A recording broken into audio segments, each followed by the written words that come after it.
10वीं के बाद स्ट्रीम सिलेक्शन में अभिभावक व बच्चे किन किन बातों का ध्यान रखें?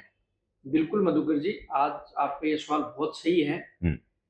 90% अभिभावक 10th के बाद में अपने बच्चे का किसी भी प्रकार का आईक्यू टेस्ट या पर्सनल काउंसलिंग, साइकोमेट्रिक टेस्ट ऐसा कुछ भी नहीं करवाते हैं, उसका इंटरेस्ट नहीं जानते हैं। और जो एक भेड़ चाल है कि राजेंद्र जी का बच्चा कहाँ पढ़ रहा है, उसने क्या स्ट्रीम ली, उसका बच्चा कहाँ जा रहा है, क्लास का बच्चा कहाँ जा रहा है, उसके हिसाब से जो भेड़ चाल है उसमें अभिभावक अपने बच्चे को धकेल रहा है। उसी का एक मुख्य कारण ये है कि बच्चों में अवसाद आना, बच्चे किसी प्रकार का गलत कदम उठाते हैं, उसका कारण ये एक बहुत बड़ा कारण यही है कि बच्चे का इंटरेस्ट नहीं जानते अभिभावक कभी भी, और बच्चे को ऐसे ही किसी भी चीज में दाखिला दिला देते उसकी रुचि जाने बिना। मैं अभिभावकों को, जो बच्चे 10th या 12th किया है, और मेरा ये कहना है कि 10th के बाद में मोस्टली जब अपन सब्जेक्ट 10th तक सभी स्ट्रीम सेम रहती हैं, 10th के बाद में कौन सा विषय लेना है अपने को, मैथ लेना है, बायो लेनी है, आर्ट्स लेनी है, कॉमर्स लेनी है, एग्रीकल्चर लेनी है, तो मैं सभी 10th जो बच्चे पास आउट हुए हैं उन अभिभावकों के आपके चैनल के माध्यम से कहना चाहूंगा कि आप अपने बच्चे की रुचि, उसका आईक्यू टेस्ट, उसका साइकोमेट्रिक टेस्ट, उसकी कैरियर काउंसलिंग करवाने के बाद ही आप अपने बच्चे को दाखिला दिलाएं। क्योंकि आज के दिन हर बच्चे का आईक्यू लेवल सेम नहीं होता है सर, हर बच्चे का टैलेंट सेम नहीं है, हर बच्चे की रुचि सेम नहीं हो सकती। तो अपन हर बच्चे के कौन बच्चा क्या ले रहा है उसके हिसाब से अपन अपने बच्चे का डिसाइड करते हैं, वो बहुत गलत है। तो मैं तो आपके चैनल के माध्यम से सभी अभिभावकों को एक बात कहना चाहूंगा कि अगर आपके बच्चे ने अभी 10th की एग्जाम दी है तो आप अपने बच्चे का कैरियर काउंसलिंग करवाएं, उसकी साइकोमेट्रिक टेस्ट कराएं, उसका आईक्यू लेवल टेस्ट कराएं, उसको सारी चीज बताएं कि 12वीं के बाद में नीट एक एग्जाम है, जेई एक एग्जाम है, ये एग्जाम सब जानते हैं। उसके बाद में उनको बताएंगे एक क्लेट एक एग्जाम होती है, एक आईपीमेट एक एग्जाम होती है, एक सेट एग्जाम होता है फॉरेन जाने के लिए, एक आईपीमेट होता है बीबीए प्लस एमबीए आईएम करने के लिए 12वीं के बाद। तो आप बच्चे को पूरा बताएं कि ये तो बेटा इतनी तो स्ट्रीम्स हैं। लेकिन आज तो यही है ना कि मेरे पड़ोसी का लड़का नीट की तैयारी कर रहा है, मेरी जो परिचित हैं उनका लड़का जो है वो जेई की तैयारी कर रहा है, आईआईटी की तैयारी कर रहा है, तो फिर और कौन से विकल्प की तरफ जाएं, क्योंकि वो आसपास तो यही देखता है। बिल्कुल सर, आपकी बात बिल्कुल सही है। मेरा ये कहना है कि यही अपन अभी थोड़ी देर पहले यही चर्चा कर रहे थे कि लोग दिखावा, उसका बच्चा हो। मैं ये कहता हूँ जैसे ठीक है, जिसको डॉक्टर बनना नीट की एग्जाम देनी है, जिसको इंजीनियरिंग करनी है उसको आईटी की एग्जाम देनी है, लेकिन मैं ये कहता हूँ कि मेट्रो सिटी में जाओ, जो अच्छे बड़े अधिकारी हैं उन वो देखो अपने बच्चों को कहाँ पढ़ा रहे हैं। मैं अभिभावकों को कहना चाहता हूँ कि क्लेट है वो भी बहुत अच्छा एक फील्ड है जिसमें रोजगार की भी कोई दिक्कत नहीं है और पावर समान की भी कहीं दिक्कत नहीं है। सीयूटी के थ्रू आप किसी भी सेंट्रल यूनिवर्सिटी में जाओ। जैसे मैं आपको लेटेस्ट चीज बताता हूँ, 2024 का यूपीएससी का रिजल्ट आया 2 दिन पहले, उसकी फर्स्ट रैंक है वो लड़की शक्ति दुबे, उसकी ग्रेजुएशन है वो इलाहाबाद यूनिवर्सिटी से हुई है, बिल्कुल, और उसकी पीजी है वो बीएचयू से हुआ है। ठीक है, तो मतलब जो यूपीएससी में टॉप किया है उसने सेंट्रल यूनिवर्सिटी से पढ़ाई की है। 10 नंबर की जो लड़की है वो मिरांडा वो हिंदू कॉलेज का लड़का है ना। 6 नंबर की लड़की है वो किरोड़ी की लड़की है। अपने यहाँ साखू की लड़की सिलेक्ट हुई है एक जाखड़, वो लड़की है वो दिल्ली यूनिवर्सिटी में पढ़ी हुई है। तो लेकिन जो गांवों के लोग हैं या जो लोग शहरों में रह रहे हैं अपने शिखर जूनू शेखावटी अंचल में, वो उन चीजों को नहीं समझ रहे हैं। तो मेरा ये कहना है कि आप आईआईटी नीट अगर आपका बच्चे का इंटरेस्ट है, उसका उतना आईक्यू लेवल है, उस फील्ड में जाना चाहता है ठीक है, लेकिन आप अपने बच्चे का जबरदस्ती नहीं करिए। उसके अलावा उसको ऑप्शन बताएं कि क्लेट क्या एग्जाम है, क्लेट में क्या क्या ऑप्शन है, उसमें आगे भविष्य क्या है, सीयूटी क्या एग्जाम है, उसके थ्रू कहाँ एडमिशन मिलता है, उसमें आगे फ्यूचर में क्या है, आईपीमेट क्या है। आईपीमेट आईएम पढ़ने एक सपना है, तो आईएम में पहले ग्रेजुएशन के बाद केट की एग्जाम होती थी, अब 12वीं के बाद में आईपीमेट एग्जाम होगी भी, आप 5 साल की बीबीए प्लस एमबीए में इंटीग्रेटेड प्रोग्राम में। लेकिन इसमें कौन सा ऐसा संकाय है, कौन से संकाय में जाना चाहिए ताकि रोजगार के अवसर उपलब्ध हो सके? बिल्कुल, आपका ये प्रश्न भी सही है। मेरा ये कहना है कि आप डॉक्टर बनना, आप बायो लीजिए, आपको इंजीनियरिंग करना है आप मैथ लीजिए, अगर इंजीनियरिंग, लेकिन मैं उसके बाद कहूंगा कि अगर आपको करना है तो मैं कहूंगा आर्ट्स विथ मैथ लीजिए। अच्छा, अगर बायो ऐसा ले सकते हैं? हाँ, आर्ट्स विथ मैथ ले सकते हैं। आर्ट्स विथ मैथ का एक फायदा है कि जिस बच्चे को यूपीएससी करना है, ये जैसे मैं आर्ट्स विथ मैथ का इसलिए कह रहा हूँ कि किसी भी सेंट्रल यूनिवर्सिटी में कहीं भी आगे इकोनॉमिक्स, जैसे दिल्ली यूनिवर्सिटी की बात करें तो दिल्ली यूनिवर्सिटी है, सेंट्रल यूनिवर्सिटी राजस्थान है, वो इकोनॉमिक्स उस बच्चे को देता है जिसके मैथ हो, वो जी। मैथ चाहे पीसीएम हो, चाहे बायो के साथ मैथ हो, चाहे आर्ट्स के साथ हो, चाहे कॉमर्स के साथ हो। ठीक है। अब इकोनॉमिक्स में इतनी गवर्नमेंट गेजेटेड ऑफिसर की जॉब है, जैसे यूपीएससी करे ठीक है, नहीं करे तो IAS Indian economic services, RBI के अंदर grade B, double A assistant audit officer, अपने यहाँ एएसओ की भर्ती, स्टैटिस्टिकल ऑफिसर, मतलब बहुत सारी जॉब है, लेकिन वो लोगों को उस चीज का पता नहीं हो। तो मैं तो कहूंगा कि आप अगर बच्चा नहीं इंटरेस्ट है तो उसको आर्ट्स के साथ मैथ दिलाइए, आप कॉमर्स दिलाइए, आप मैथ के साथ उसको और सब्जेक्ट दिलाइए।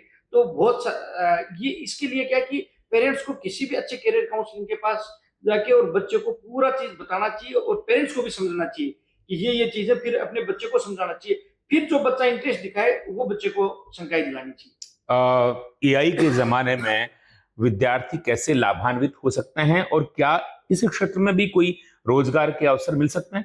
बिल्कुल, अभी एआई टॉप पे चल रहा है कि सब लोग एआई एआई, और एआई इतना है कि ये अब कोडिंग का काम भी एआई करने लग गया। तो कंप्यूटर साइंस के फील्ड में भी प्रॉब्लम्स आएंगी। जी। तो एआई के टाइम में भी अपने को एआई का भी ये देखना है कि आज आपका बच्चा 10th किया है, तो वो रोजगार के लिए लाइक 10 साल के बाद होगा। तो आप आज के सिनेरियो में क्या रोजगार है वो मत देखो, आप ये देखो कि 10 साल बाद इस एआई का जमाना आएगा, हो सकता है 5 साल बाद में एआई जैसी कोई और चीज आ जाए, एआई टेक्नोलॉजी। तो आप ये देखो कि 10 साल बाद मेरा बेटा कमाने लायक होगा, उस दिन कोई क्या फील्ड रहेगी। जैसे मैं आपको कहता हूँ कि साइकोलॉजी की फील्ड अब बहुत अच्छी आएगी। अच्छा। क्योंकि जब बच्चे सारे कंप्यूटर पे, मोबाइल पे, इन पे हो जाएंगे, एआई पूरा काम कर रहा है, लेकिन आपको मनोचिकित्सक चाहिए, आपको मनोवैज्ञानिक चाहिए, तो आप साइकोलॉजी बहुत अच्छा फील्ड है। मैं कहता हूँ आप साइकोलॉजी के अंदर पीजी कीजिए, यूजी कीजिए, उसमें आगे रिसर्च कीजिए, साइकोलॉजी का बहुत अच्छा जमाना आएगा। इकोनॉमिक्स बहुत अच्छा एक सब्जेक्ट है। तो मेरा ये कहना है कि अभिभावक आज के सिनेरियो को देख के सब्जेक्ट मत ले, वो कंपटीशन तैयारी मत करे। आप ये देखिए 10 साल बाद। लेकिन एक सवाल ये भी बन रहा है कि 10th के बाद ये तो ठीक है कि नीट की फाउंडेशन की तैयारी कर रहा है, या फिर जेई की कर रहा है, आईआईटी की तैयारी कर रहा है, लेकिन क्या ये जो आप अन्य स्ट्रीम्स बता रहे हैं, क्या इसमें भी कोई फाउंडेशन की योजना होती? बिल्कुल।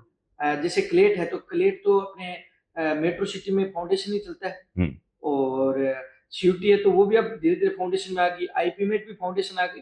अब आपको क्यों दिक्कत ये है, क्योंकि आपके 12वीं के साथ एग्जाम हो जाएगी। जब बच्चा 12वीं में होगा तो उस दिसंबर में क्लेट की एग्जाम होती है, तो आपको बच्चों को फाउंडेशन करवाना पड़ेगा क्लेट का। आपका बच्चा 12वीं की एग्जाम देने के 1 महीने बाद सीयूटी की एग्जाम आ जाती है, 1 महीने में आईपीमेट की एग्जाम आ जाती है। तो कंपटीशन के जमाने में आपके बच्चे को, आपको 10th के बाद आपको स्कूलिंग के साथ साथ में आपको सीयूटी, क्लेट, नीट, आईआईटी सबकी फाउंडेशन भी उसी समय 11th से करवाना पड़ेगा। अच्छा, ये सीयूईटी क्या है, और क्या कोई भी विद्यार्थी जो 12वीं पास है वो परीक्षा दे सकता है, या इसकी कोई योग्यता है? नहीं, या CUET common university entrance test है। ठीक है। जो देश में 44 सेंट्रल यूनिवर्सिटीज हैं, उनके अलावा बहुत सारी यूनिवर्सिटी उन्होंने एक साथ की है। पहले अलग अलग एग्जाम होते, अब एक साथ एग्जामों को किया है। तो सीयूटी में कोई भी संकाय का बच्चा जा सकता है। अच्छा। हाँ, तो जैसे मान लो कॉमर्स है, तो कॉमर्स के लिए तो देश की टॉप कॉलेज है वो एसआरसीसी है जी, श्री राम कॉलेज है।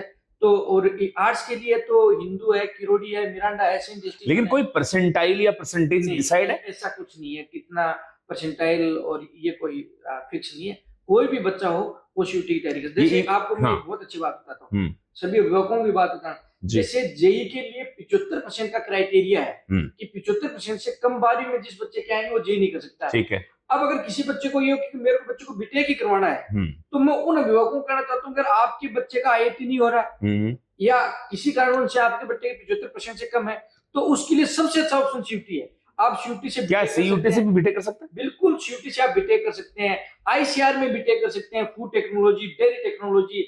आप दिल्ली यूनिवर्सिटी में क्लस्टर इनोवेशन में कर सकते हैं, कंप्यूटर साइंस में, सारी सेंट्रल यूनिवर्सिटियों में बीटेक के कोर्सेज हैं। तो आप सीयूटी के थ्रू बीटेक भी कर सकते हैं, इकोनॉमिक्स में करिए, आप साइकोलॉजी में करिए। तो जो मैथ के बच्चे हैं उनके अगर 12वीं में 75% से नीचे कम है, उनके लिए सीयूटी सबसे बेस्ट ऑप्शन है। और सीयूटी क्लेट भी बहुत अच्छा ऑप्शन है। अगर बच्चा अच्छा है तो CLAT, NLU, national law university, ये मानो कि बहुत अच्छे इंस्टीट्यूट है, जिनकी कोई बराबरी नहीं है। ठीक है, तो आप अपने बच्चों को, ये नहीं है कि अगर बच्चा किसी कारण से, अगर जेईई का एग्जाम अभी रिजल्ट आया है, अगर नहीं हुआ तो आप निराश ना हो, ना अपने बच्चे पर प्रेशर करें। उस बच्चे की आप करियर काउंसलिंग करवाएं कि भाई क्या क्या उसके लिए स्ट्रीम है, क्या क्या उसके लिए बेस्ट हो सकता है। तो सीयूटी के थ्रू बहुत अच्छे ऑप्शन है। अभी एग्जाम कंडक्ट हो चुकी है, विद्यार्थी परीक्षाएं दे चुके हैं, और स्वतंत्र हो चुके हैं। लेकिन एक सवाल ये बन रहा है कि इस वक्त उनको क्या करना चाहिए और सीयूईटी की तैयारी कैसे करें, किस तरह का पाठ्यक्रम है और क्या आयाम इसकी तैयारी करवाता है? बिल्कुल आयाम सीयूईटी की तैयारी कराता है, लेकिन अभी सीयूईटी की तैयारी करने के लिए 12वीं की एग्जाम होते ही आना होता है, क्योंकि टाइम मई के लास्ट में एग्जाम है। ठीक है। तो बैच बन गए फुल ओके। हैं। लेकिन फिर भी अगर कोई बच्चा घर पे है तो वो टेस्ट सीरीज ज्वाइन कर सकता है, स्टडी मटेरियल ले सकता है, और 12वीं का सिलेबस आता है तो 12वीं के सिलेबस को एक बार अच्छे से रिवाइज कर सकता है। जी। और हमारी कोई भी हेल्प चाहिए तो हमें कांटेक्ट कर सकता है। उसका कोई चार्जेस है? बहुत मिनिमम चार्जेज हैं, जैसे 1500 रुपए में स्टडी मटेरियल दे रहे हैं, ठीक है। 2400 रुपए में स्टडी मटेरियल टेस्ट सीरीज दे रहे हैं। जी। लेकिन जो आपने जो पहला क्वेश्चन किया था कि जो बच्चे एग्जाम दे के घर पे बैठे हैं वो, तो मैं ये कहूंगा कि आप किसी भी 10th के बाद में किसी भी बच्चे को किसी स्कूल में या किसी कोचिंग में दाखिला दिला रहे हो, उस दाखिला दिलाने से पहले अपने बच्चे का IQ test, psychometric test, career counselling, personal counselling जरूर कराएं। उसके बाद ही अपने बच्चे को आप दाखिला दिलाएं, वरना जो आप देख रहे हो कि क्या आईआईटी में तो सीट लिमिटेड है जी, तो उन बच्चों का क्या, फिर उनका भविष्य अंधकार में। तो आप अपने बच्चे को प्रॉपर पूरी कि भाई बेटा ये ऑप्शन है, ये स्ट्रीम है, फिर बच्चा जो चूज करे तो उसमें दिक्कत नहीं है, वरना वो आगे ये कहेगा कि उस दिन मेरे को जबरदस्ती ये सब्जेक्ट दिलाया था, इसकी वजह से आज मेरा ये असर हुआ। और जो ये अवसाद, डिप्रेशन, सुसाइड के केस हैं, ये भी बिना इंटरेस्ट के अपने बच्चे के ऊपर कोई चीज थोपना जिसकी वजह से वो प्रेशर में आता है, उसकी वजह से ये सारी चीजें होती है। तो आप अपने बच्चे को अवसाद से भी बचा सकते हो, उसका अच्छा भविष्य भी अल्टरनेट देके। अल्टरनेट। बहुत बहुत धन्यवाद रवि जी, आपने ढेर सारी जानकारी दी और आपने ये भी बताया कि 10+2 के बाद या फिर 10th के बाद जरूरी नहीं कि आप जेई की तरफ जाएं या नीट की तरफ जाएं, आपके पास ढेरों अवसर हैं और अनेक मौके भी हैं और बहुत से ऐसे स्ट्रीम्स हैं जिसमें जाकर अपना करियर बना सकते हैं। तो इसके लिए तो आपको धन्यवाद, आपने बहुत अच्छी जानकारी दी। ये थे रवि जी मांडिया जो कि मैनेजिंग डायरेक्टर है आयाम कोचिंग जो कि सीकर में स्थित है और सीयूईटी भी आप चलाते हैं। इसी के साथ लेते हैं विदा, धन्यवाद।